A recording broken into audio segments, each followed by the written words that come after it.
ঘরবাড়ি যাতায়াতের পথ প্রায় সব জায়গায় জলাবদ্ধতা। পানিবন্দী হয়ে যেন বন্যার কবলে পড়েছে ১২ গ্রামের মানুষ। এমন চিত্র সাতক্ষীরা পৌরসভা এলাকায়। কাঠিয়া, মাঠপাড়া ও গদাইবিল, মুঞ্জিকপুর, গড়ের কান্দা, কোকরালী, রাজারবাগান, রইসপুর, পুরাতন সাতক্ষীরা, বদ্দিপুর কলোনি সহ বিভিন্ন এলাকায় পানিবন্দী হাজারো মানুষ। তলিয়েছে মসজিদ, মাদ্রাসা, এতিমখানা, প্রাইমারি স্কুল সহ বিভিন্ন প্রতিষ্ঠান। অকেজো হয়ে পড়েছে টিউবওয়েল ও পয় নিষ্কাশন ব্যবস্থা। মাদ্রাসায় শত শত ছাত্র তারা এই পানিতে আসতে পারতেছে না। চুলোর ভিতরে পানি, রাইস কুকারে কোনো কারেন্টে রান্না করতে, কারেন্ট তাও না থাকলে খাওয়া চলতেছে না। মেম্বার চেয়ারম্যানেরও বললাম, ফোন করলাম, বলতে কি ও বর্ষার সময় এরকম পানি হয়।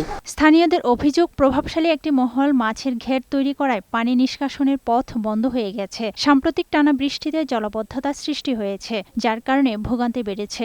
আমাদের জানটা আমরা ভিক্ষা চাই, আমরা যাতে নাকি জান বাঁচে, ঘেরার দানি আমরা পানিতে ডুবি মরতেছি। বাইরে থেকে শহরের থেকে যে পানিগুলো আসতেছে, এই পানিগুলো আমাদের বেড়িতে বেঁধে আমাদের এখানে জমাট বেঁধে যাচ্ছে। ঘেরটা যদি না থাকতো তাহলে আমাদের পানি এত সমস্যা হতো না।